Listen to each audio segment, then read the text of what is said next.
So I'm going to talk a bit about how we kind of orchestrate the processing on the scoring server side. We use Spring integration. Here's some of the topics we'll cover regarding Spring integration. I don't know how familiar you are or not with Spring integration, so we'll just take a quick pass through it. So Spring integration provides an extension of Spring that supports the well-known enterprise integration patterns. So that's a book that's been written there by Hoke and Wolf that discusses all the integration patterns using service-oriented architectures and all the stuff around enterprise service buses. So this is Spring's implementation of those patterns. It enables a lightweight messaging framework within Spring based applications, and it supports integration with external systems via declarative adapters. So drilling into that, it's very similar to technologies like Apache Camel or Mule Enterprise Service Bus, Apache Service Mix. We've looked at various of these technologies. I've worked with Mule ESB and did a little bit of research on Service Mix, which actually uses Camel. So I don't know how familiar you are with that stuff. But in the end, we settled on Spring integration for a couple reasons, right? We're looking for something that's very lightweight. We're not connecting with, ERP applications, and we're not looking for this full suite of adapters to, PeopleSoft or SAP that comes with something like Mule. Spring integration is much lighter than that. It has things for HTTP connectors and FTP connectors, those types of things. But the basic building blocks are the same. All of these technologies implement those enterprise service patterns, but they provide various number of different connectors. They're all very similar. So Spring being our core technology, and really we're just looking for something very lightweight and a way to have a configurable orchestration of the services that we call. So in the scoring server, when the transactions are being processed, the steps that it goes through, possibly the models that are being called. Maybe we want different models based on some different type of transaction that we're processing. That can all be configured quite easily through Spring integration, or any of these other technologies, actually. That pretty much covers that. So Spring integration is a message-based framework. It is basically puts a wrapper around any Java object. So your message, you're going to have a header section and a payload section. Your payload's basically going to be any Java object, and your headers are going to be stuff that's commonly required by the framework, right? So it's stuff like IDs, timestamps, return addresses, possibly like priority of this processing this message, things like that. You can put arbitrary key value pairs in here for development purposes, routing, whatever you want to do with that message. But in our case, when an application gets passed into the scoring server, the payload is going to be that application object, and the headers are the various things that are used by the framework.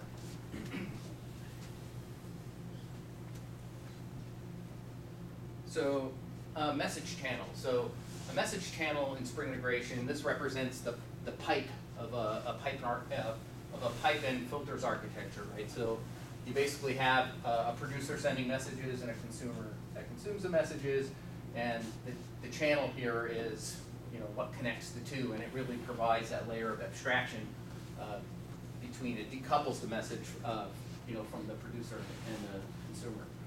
Now there's various types of these message channels that are provided in Spring integration. The default one is what would be a point-to-point connector, right? And that's where there's only one receiver that is the consumer of any given message. So basically whatever you put on the receiving side of that channel, or that channel is going to receive that message. Another one would be a publish and subscribe channel. This would broadcast a message to multiple consumers. So you could have various consumers on this end, and it would broadcast that that same message to all of them. There's a queue channel that does you know, first in, first out message handling.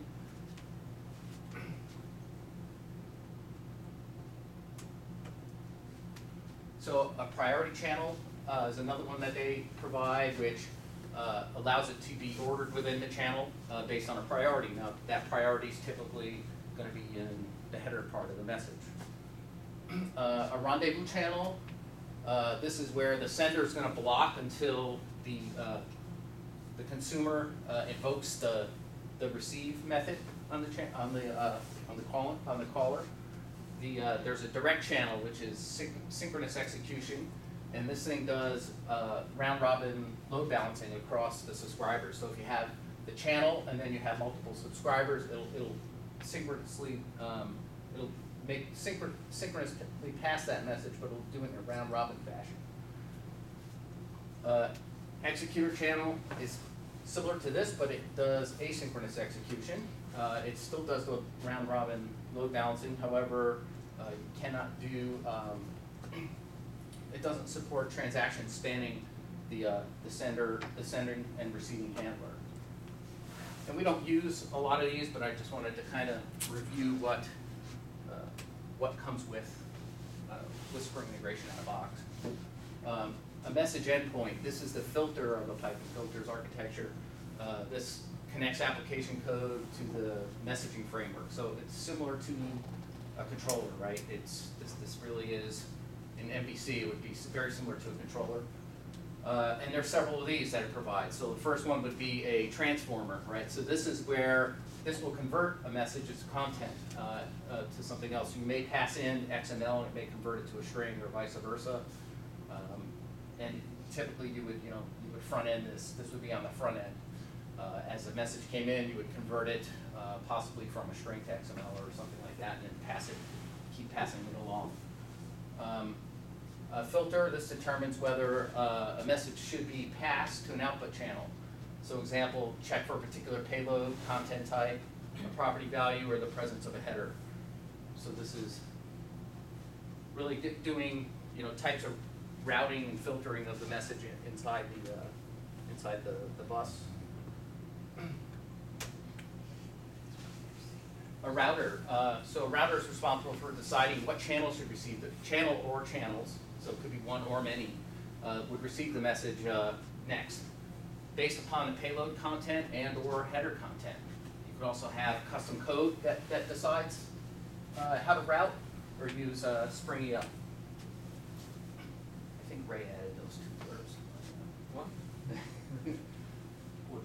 A splitter. So this one's interesting. This is I kind of think of this as sort of how the item processor was working in Spring Batch. So this accepts a message from its input channel and splits it into multiple messages. So if you have a list, if you have an XML that has multiple items in that list, you could use a splitter to basically split out the items from that message and have them processed down the chain independently. On the flip side, an aggregator that receives multiple messages and it combines them into a single message, so possibly for a response, right? If you're doing you're have processing on the bus that's happening, and an aggregator will be, before you're responding, will collect the multiple messages from various parts of the chain and aggregate them into a single message that you might send back as your response.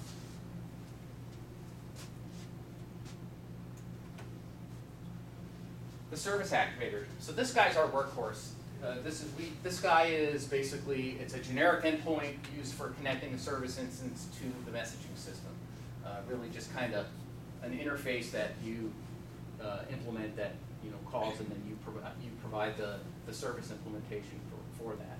And you'll see, I'll have in a slide or two, I'll kind of show you an example of ours, and you'll see that we use quite a few service activators to call into our custom code. So the reply message is then sent to an output channel.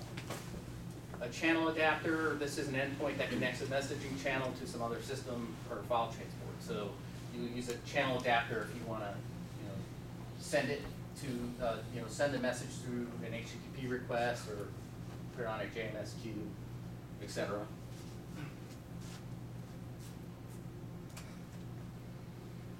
Okay, here's an example of one of our orchestration chains that we have. And this one, the graphics that you see there, this is part of the Spring Source Toolkit. This comes with Spring Source Toolkit. It's kind of a visual way of, basically building your orchestration chain. It's probably one of the weaker visualizations out of all the other tools that I mentioned. If you've worked with a Mule or a Camel, they have much better visual designers. You can do much better if you had really complicated flows. I think that type of stuff would be a better choice. But our stuff's pretty simple. Actually, we didn't even use this to build it. We just hand code the XML. It's pretty easy. But this stuff does a good job of visualizing. So here's where the message enters the chain. Comes down to a router. The router then, based on a Spring configuration here, you can see the router is configured. It's a payload router, so you can have a payload router or a header router that's going to route based on values either in the payload or in the header. So we have an application details product type. So this one's saying that in the application details product type, if that value is an unsecured loan, I want you to call send it to the unsecured loan channel, right? Which is, it's hard to read this, but I believe it's up here, right? So here's the router, here's the input channel for the unsecured loan. And then this is if it's a mortgage, it's going to go down the mortgage channel. And then there's a default somewhere, here we go. The default output channel is the main channel adapter, which you can see here. Now all these little guys here, these are all service activators that are calling various things where we do validation of the message, we do call some scoring model, we call some rules from our Blaze advisor, we call some Hibernate Search rules that do some matching using Hibernate Search. And then finally, at the end we typically do a persistence where we actually persist it. What have I left out here? So the chains are really just a sequential set of steps that you're going to perform, and we have basically service activators are just done as point-to-point channels, connected via a point-to-point channel, and then here's where we define our channels. I have a more complete XML version of this, but in essence, that's kind of what one of our flows looks like, and the tailoring really happens here, doing things like custom routing of how we want to process the application.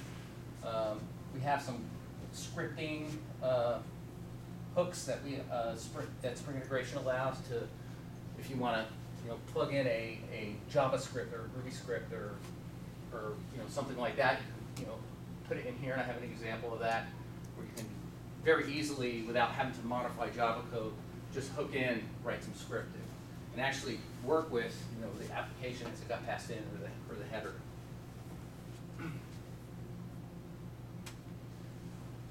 Okay, so this is just a simpler version of just the main chain. It doesn't have the unsecured mortgage or unsecured loan or mortgage in here, so it's basically just showing this was our default chain. So we define I think this has some highlights in here. So the first part of it is it has its own namespace, right? Spring integration. You just include that, and then we define a input channel that references sends it to the TX gateway, which is defined in the line below. And I believe what we're doing here is this is where we set up our transaction boundaries for the entire chain. So basically we want what happens inside that chain to be one transaction. So if any part of that chain fails, we want to roll it back all the way. So if the inbound endpoint is just an HTTP endpoint, that will be the start of this flow. The inbound, it doesn't necessarily have to be HTTP. It could come from anything. Any channel adapter. Yeah, any channel adapter can send in there. So our Spring Batch feeds into here, and as well as we have a controller, a MVC controller for our online that feeds into here as well.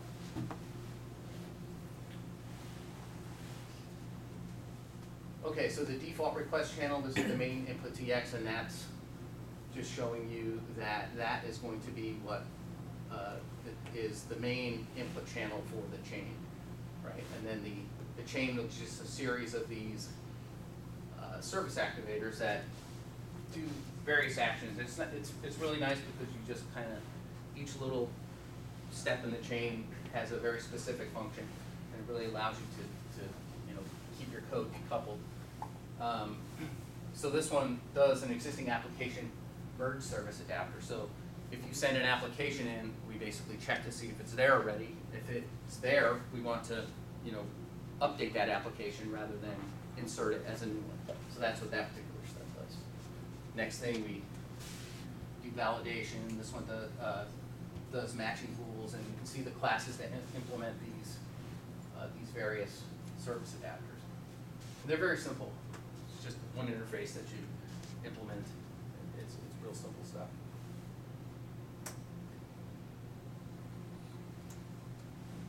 Okay, here's an example of extending it with Groovy script. So one of the in both the unsecured loan and mortgage chains, I've added a step in there that is one is basically called a Groovy script, and this is the Groovy script, right? So we import the application and the score from our project here, and basically what we're doing is we come in, I print out some information from the Groovy script, and then I just hand jam a score of 780 into the application score and return it, and it just keeps passing it on. So basically, if I had, this is just a very simple example of how, just using Groovy script, you can plug it in, and I don't have to recompile the code, I can put it out on my file system somewhere. In this case, it's on my C drive. I just drop in a service adapter into the chain and tell it that it's a Groovy script and the location is here. Now this location could be a hard-coded file reference like this, or it could be a class path reference if you want to deliver it in some jar file. In order to use the scripting parts, you have to add in these various namespace, the various namespace stuff here for the scripting and for so there's Spring integration scripting, these two things that you have to add in. You can also do the same thing with JavaScript. So this one, basically the same example, just using JavaScript instead. And only difference really being is that instead of telling it that it's Ruby, I just tell it it's JavaScript, and it can do that. Or I could just write a Java class to do the same thing, drop it in there, and I can accomplish the same extension. Much easier with script. So that's it on Spring integrations. Any questions on that? Anybody work with like Mule or Camel? Yeah. I know you can. What with Mule? Yeah. So it's very, very similar. I like the Mule Studio. The visual designer for Mule I thought was pretty slick. It was much more robust than what you have here. But this is much lighter weight than Mule. I mean, you could do the same thing in Mule by not using the complex connectors and all that stuff. But this is really, a very lightweight for the purposes that we're using it for. It fits the bill perfectly. Anything else? With Mule, can you use JavaScript? I thought you had to use. I don't know if they have an out-of-box. You could use Groovy, and they also have their own expression language called Mule expression language. That's right. Two things I don't know. Working with it, I wanted to use it a few times. Yeah. Thought that was kind of cool that you could use JavaScript with this one. All right. So indexing and searching the domain model. So one of our service activators there in the chain basically uses full text search to do some document like similar document type matching or full text matching. And typically you'd use something, Lucene or some full text indexing capability in a database or something to do this. So we chose Hibernate Search, and I'll talk about kind of the benefits and kind of the challenges that we had with that.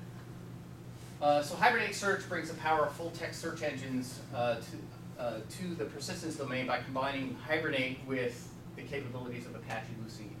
So it actually it indexes your domain model with the help of annotations. And I'll show you some of those annotations, and I'll show you some of the challenges of using the annotations. This is the actual nice part, and I think one of the reasons why we use it. It takes care of the synchronization between the database and the indexes. So whenever any CRUD operations, as they're being stored in the database, it's updating the indexes. So it's really good at that, and you don't have to, futz around with, Solar schemas and that type of stuff. If anybody familiar with using Solar. It brings back, anytime you do a query, so that you can use Lucene's query language. It has its own like domain-specific language that you can use for queries. But anytime you do a full text query, it brings back Hibernate managed objects from that query. So what you get back in the result set is actually Hibernate objects. So you can actually start performing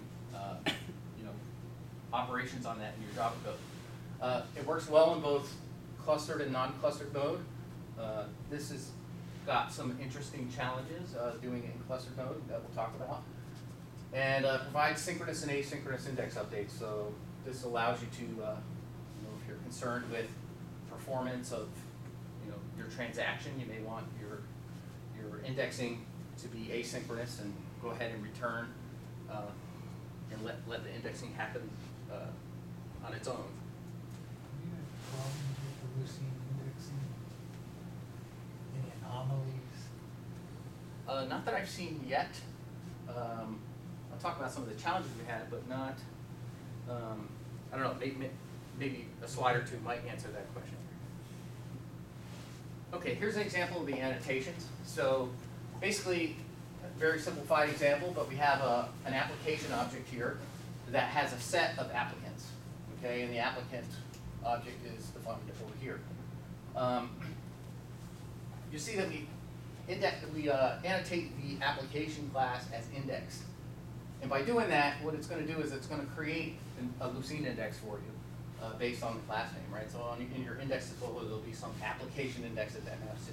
Now you can also have some value in here if you wanted to put, an open paren. You could say name equals, application fraud manager application or whatever. If you wanted to override the name of the index, you could do that. There's various attributes that you could put on there. And in the applicant class here, you'll see that the class itself is not indexed. So if it were indexed, then we would have an applicant index in our indexes. What we're saying is, no, this is part of, we want this indexed with the application class. So it's index embedded on each of the attributes that we want indexed. So you notice I have a name class here and an address class. I may only want various fields of these indexed. Maybe I just want, first name and last name of this guy. In the name class itself, I would annotate those attributes that I wanted to index. If I don't annotate them, they won't be included in the index. So you can see that basically we build one index that is, a combined, view of an aggregate of the objects that build it. So clustered mode. So the challenges in cluster mode here, there's really a couple ways. This is the recommended default way to implement clustering in Hibernate Search. And how it works is they recommend you set up a JMS queue, and here's our two nodes in the cluster. All search operation, or all index operations, will be sent to the JMS queue, and there'll be a master indexer that's going to process the items in that queue and do the indexing for you. At that point, you configure index replication at some timed interval to then update the individual nodes with refreshed copies of the indexes. Now, the problem with that is, especially in our case, we need those indexes. We need that once something is indexed or is, once an application has been processed, we need all nodes to know about that immediately. We can't deal with the latency of, because this could be God knows how long, right? Depending on the size of the indexes and it's just we could miss fraud, by having that level of latency there. So thinking about ways, how do we deal with this latency? The other problem is that we also have with this configuration. So since a JMS queue implements a load balancer semantics, a single message will be received by exactly one consumer. So this gives us a single point of failure, the master node that does the indexing. If that fails, unless you have that under some sort of load balancer, right, that has some sort of backup and copying the indexes, you still have a single point of failure here.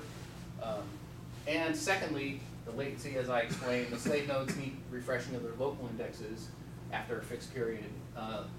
And there is another way you could do it without the JMS queue, doing some sort of, they recommend using either like a network share for the index files, which again gives latency because of the network request, or using something I believe called InfiniSpan, which is kind of like a distributed file system where you can put your indexes on that. Again, adds latency. So here's a simpler way to do it. This approach uses a JMS topic instead of a JMS queue. This is a publish and subscribe type of setup. So now, in this setup, you'll see that each of the nodes, there is no master node. The nodes are equal. Each of the nodes is doing its own indexing. If this node gets a new application in it that it needs to index, it indexes it for its own copy, and it puts an index order on the JMS topic that all the other nodes then get, and they also index it.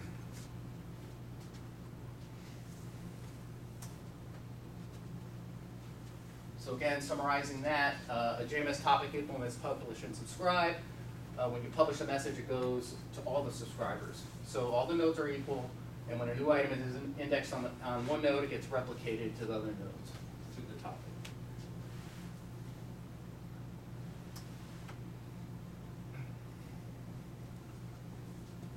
Okay, some of the challenges. So aside from the clustering challenges that you saw there, which are solvable fairly easily, one of the problems is that by annotating the domain model, using annotations, it makes the schema fixed. So there's no XML-based alternative. I can't say, I want, name, or first name, last name, and middle name, or I have some custom field. We have an extensible data model. So if a customer has their own custom fields in the data model, without, putting in new annotations, I can't get those indexed, right? Not easily. So that's one of the main challenges we have with the annotated approach to Hibernate Search. Sorry about that. So how do we handle adding and removing fields from the index? So one possible way around it that we've explored is using what's called a class bridge. And this allows a user to apply an implementation class to a Lucene document that'll let you manipulate it in any way you want. So basically, if you put in an annotation for a class bridge on a class that you want indexed, you're going to provide some custom class, and what you will get is you will get a call that hands you the object that you're going to be indexing and the Lucene document that's going to go into the index. And when you get that, at that point in time, you're in charge. You can say, I want to add this field to the document, I want to add that field to the document. And so you would have to do something like read some external configuration. So if I had some XML or or something in a cache that said these are the fields I want indexed, I would have to read that and then manually add the fields to the Lucene index. So there's some challenges here. It's not the cleanest approach to doing this. Another thing we looked at doing is possibly scrapping Hibernate Search altogether and putting an entity listener on our class and using something like Elasticsearch. Now, if we go with this approach, we're going to totally eliminate Hibernate Search. Elasticsearch is it's also based on Lucene. It's a schemaless search engine, so you don't have to do any type of manual configuration. You just push it some JSON. It stores everything through JSON, and I can have, I can index one document that has 7 fields in it, and then the very next request could have 3 fields in it, and it doesn't care. And they could be different fields. It's capable of handling it. It's completely schemaless. Also, it's dynamically clustered. So when if you need to add new indexers, or you want to add, you want to add a new node on the cluster, you just stand it up. It joins the cluster automatically, and it auto balances the indexes across the nodes of the cluster. So really, this is really cool technology. It's, the nice part about Hibernate Search is it's kind of all built into, with Hibernate and Spring, everything's all built in. It's real convenient with these handful of caveats that we have. That we do have workarounds for them, but some of them aren't as clean. And this is always this one's particularly interesting just because of its schemaless nature and the dynamic cluster. And in applications, you really need to store them in a database, or could you just store them in Elasticsearch and forget a database altogether? So you're asking if we can store them only in Elasticsearch? Just forget about it. Since you're doing probably full text documents anyway. We could, but we still have to view those documents in the UI. I mean, you could, right? You would have to index every single field of the document. So, yeah. I mean, you could. That would be using the search engine as a database, right? Which is, it's possible to do. I just don't know that's the right tool for the job. I think this is the only slide. Check. Okay. Any questions on Hibernate Search? 9:15. This is my last couple of slides. Very quick question. Yeah. So, the component that's causing the reindexing is the scoring system?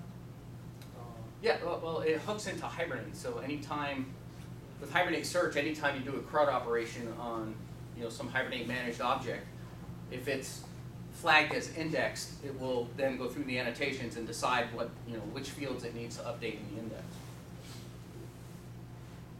Right, it's all Lucene-based indexes, right? So that's what's built. They're out on some file system. It's all Lucene under the hood. Any other questions? All right. So the last bit is caching in the cluster. Now, for this we use Hazelcast. So we have a particular thing that we call a hot list, which is basically used in scoring rules, and it can be various. It's like a map, right? It's like a map that gets updated with the latest information, possibly lists of known fraudsters or something like that, right? And during scoring, you want to go, write some rules against that list. Now, it's very time sensitive, so the minute it's updated, it needs to be immediately available to all rules.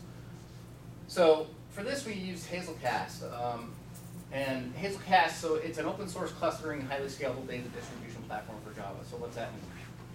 So Hazelcast allows you to easily share and partition your application data across a cluster.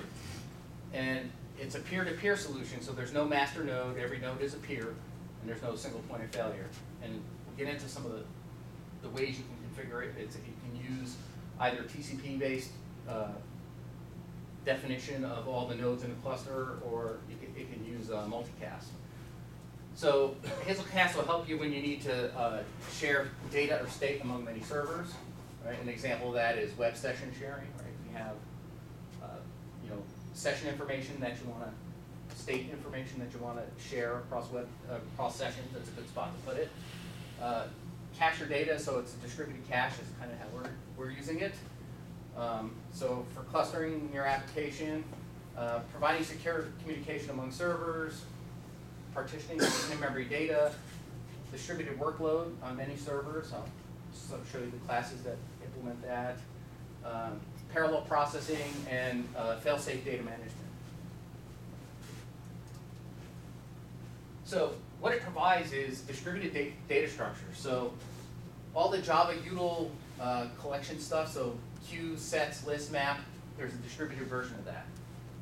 So we configure it in Spring, and we get an instance injected in it, and you treat it just like you would any Java map. There's a distributed concurrency lock. There's a concurrent executor service, parallel processing stuff. Multi-map for one-to-many mapping. We're really just using that, is what we're using it for. Distributed topic for publish and subscribe messaging. So we could use it as that JMS topic if we wanted to for our indexing, right? Instead of implementing a JMS topic, I could use Hazelcast and use this guy. Distributed indexing and query support. So it does dynamic clustering as well, kind of like I described with Elasticsearch, right? So there's dynamic HTTP session clustering, dynamic discovery. So if you pop a new node up and you have it configured with multicast, it will add itself to the cluster. Dynamic scaling. So you just same thing. You just throw a new instance up and it will join the cluster and scale automatically. Partitioning with backups. So for any of like the maps, you can configure the number of backups that you want of that. So for dynamic failover, and then it's multicast discovery or TCP/IP. And this is what the configuration looks like in Spring. So I define a Hazelcast instance here. I give it a group name. So in this case, we call it dev. There's a network port.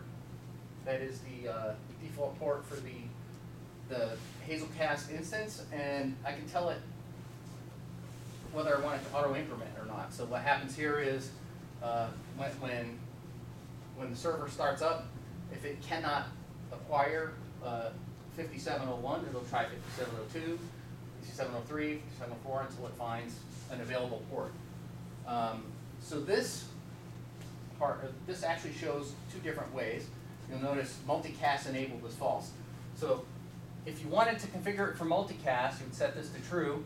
You give it the multicast group address and then the multicast port. Or, in this case, as we have it configured, we have hard-coded address type TCP addresses. So we're using TCP and we're saying only these two guys are my nodes. So these are the only two members in the cluster. And then I define a map. So I'm going to have a Hazelcast map, number of backups, right? Some of this stuff I don't even actually know what it does.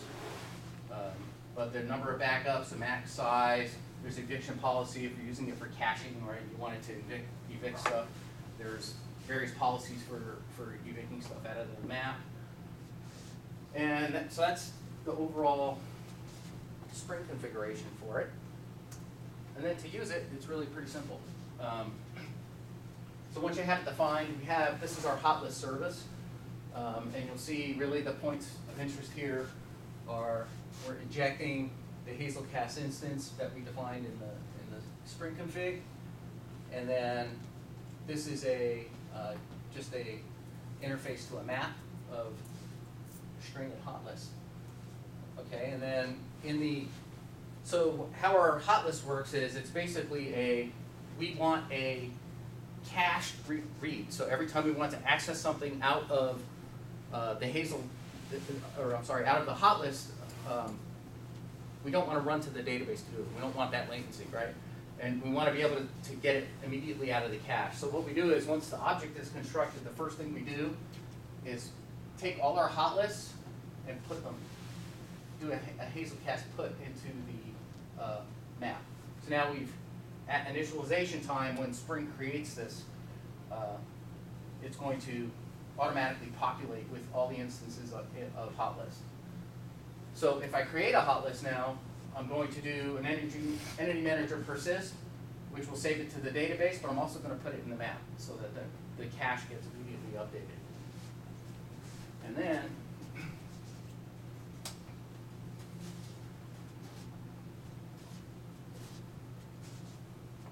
on the, let me do the get first, because this is the main thing we're after. Is anytime we do retrieve the hot list, we want to pull it from the distributed cache.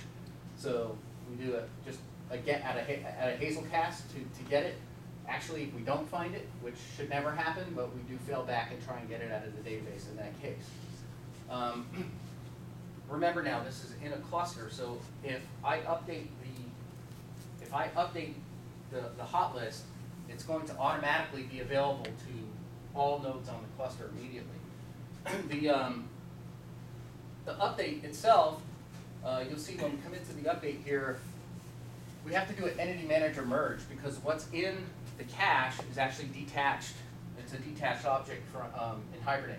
So we actually have to do a merge with, to merge the detached with an attached copy. And then we put it in the cache and return. That's it.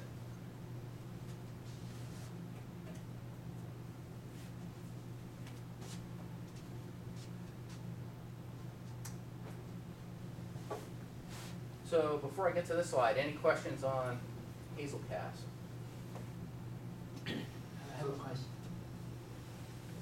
Yeah. So for Hazelcast, in production, how do you manage the node getting out of rotation? Or let's say if there are concurrent updates to different nodes, is the Hazelcast like managing the current? Yeah, so any node that updates the map is updating that single distributed map that everybody's accessing. Oh, there's one node maintaining the. Right, there's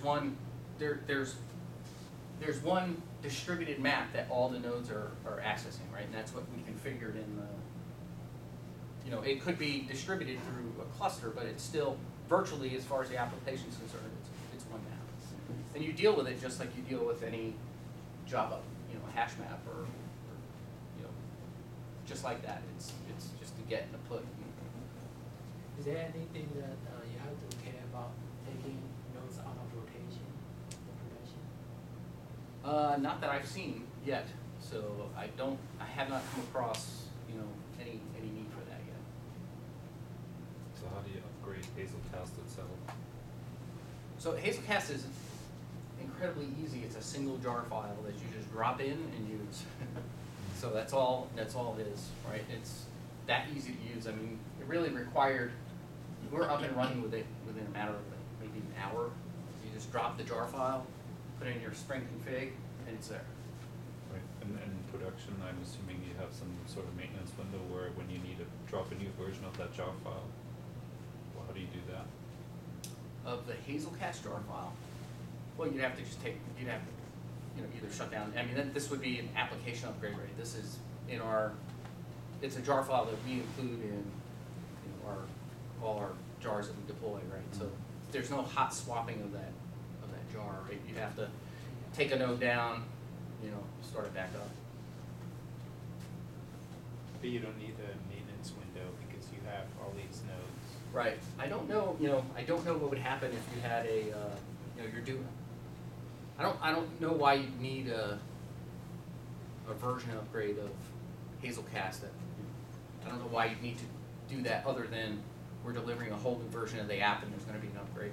But so I don't know what would happen if I came out with a new version of Hazelcast and wanted to shut down one node, put in a new version and start it up, and then I don't know how it would behave.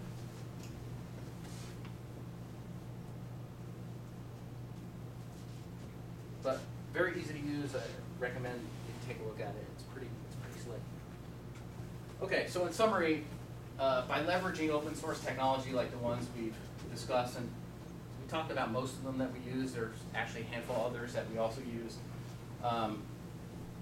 It enabled a team of 5 developers to deliver version 1.0 of application fraud in 6 months.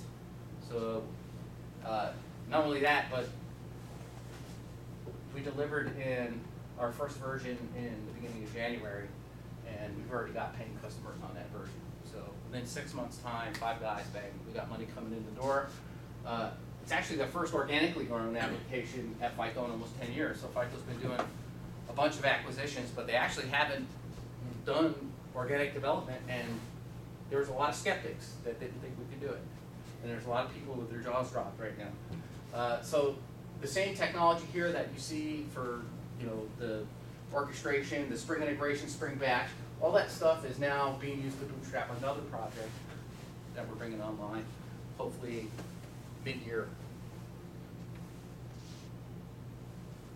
So references, got some references in here on kind of where we got all this information from.